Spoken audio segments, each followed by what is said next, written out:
Hi everyone, I wanted to take a chance and show you how I work with Desmos. So let me go ahead and share my screen.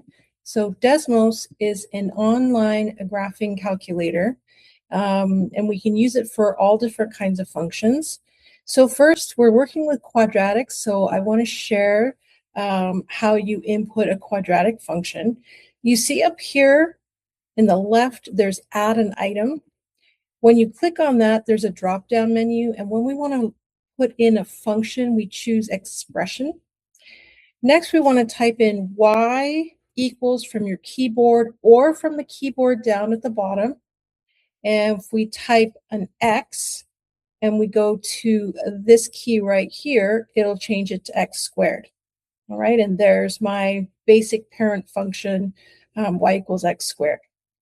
So we can play around with things here. If we go over to this little icon here that represents the black graph that's on there, and we hold the cursor down, you can see that we have a choice of different colors. Let's say I want purple.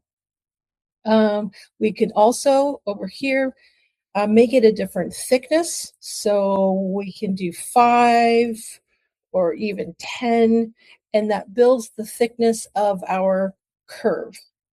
We can also make it dotted by clicking here or with points, but let's go back to a solid line. Okay, so let me go back, reduce this just a little bit, maybe 4, and work with that. Okay, so now I have the parent function, and if I want to take a look at some of the translations, then I can go and add another function. So I go back to expression, and this time I want to add y equals, and let's put an a of 2, and x, and then go back down here to the squared button. And now in red, we see the new function y equals 2x squared. And we'll do one more function just to see the change. Let's now type in y equals, and we'll do negative x squared. Now, if we want to pull that into our window, we can do that. We can zoom in over here with our buttons over here on the right. We can zoom in and we can zoom out, and that's good for now. Now, let's say I want to do something like label the vertex. So if I highlight a button and it comes up with this over here, this little bookmark, we can click on that and the coordinates of that point come up over here in the left where all the functions are in this panel. If I click on label, I could label that point. Let's say we want to label, this is the vertex. And I'm going to give the coordinates of the vertex 0, 0, close brackets. And you can see as I type here on the line, then the label is coming up on the graph. Again, we can click on the green button next to the coordinates, and if I hold it down, we can do things like if we want to click the point off, all of a sudden the point disappears, but we'll put it back on. Again, here we can create a bigger point. Let's do something like 15. Okay. Again, we can change the color of the point. Let's change it to black. And the label, we can also change the size of the label. So let's say 5. Whoa, that's too big. 3 is probably fine. And we click out of that. So we can see now that we have 3 functions graphed on one. All 3 are in different colors. We have the vertex labeled here, and we just clicked there and then labeled it. Now, one more thing we might want to add to our quadratics would be an axis of symmetry. That is always an x equals, and in this case, our axis of symmetry for this type of function is x equals 0. I'm going to hold it down because typically we have our axis of symmetry as kind of a dotted line. I'm also going to change the color to orange and maybe make it even thicker. There you go.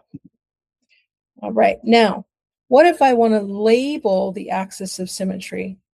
What I'm going to have to do is I'm going to have to add a point and then add a label. So I'm going to click expression and I'm going to add in the points, let's say 0, 2. And you can see where the point came up on the axis of symmetry. Then I want to label it, and we'll call it the axis of symmetry x equals 0. And then if I hold down the button again over in the right, hold that down, we can actually turn the point here. We can turn it off. And so now we just have a nice label right on top of the axis of symmetry. So just an introduction to how we can add functions using Desmos and how we can graph different functions on Desmos, and we can see the transformation. Now, how do I get that into my document?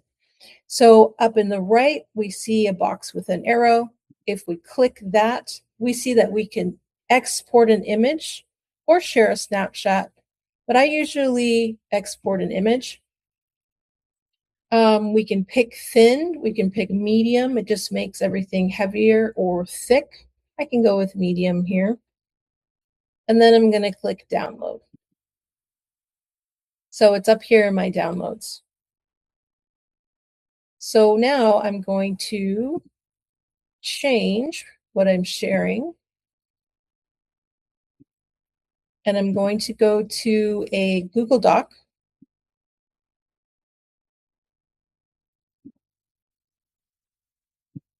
That one was a practice one. And if I want to insert it into a document or any of your worksheets, you click insert and you go to an image and you can upload it from your computer. Okay? Or we'll cancel this. I'll simply go to my downloads in the top right and grab it from that history and put it into my document.